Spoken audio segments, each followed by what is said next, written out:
What are you praying for that you've been praying for a long time?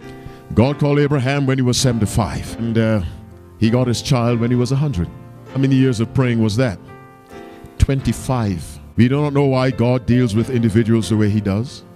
But if God can have Abraham, now God could have answered his prayer earlier. Are you with me? But he messed up with, what's the lady's name?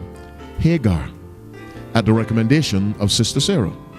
When you pray to God, don't try to answer the prayer for God.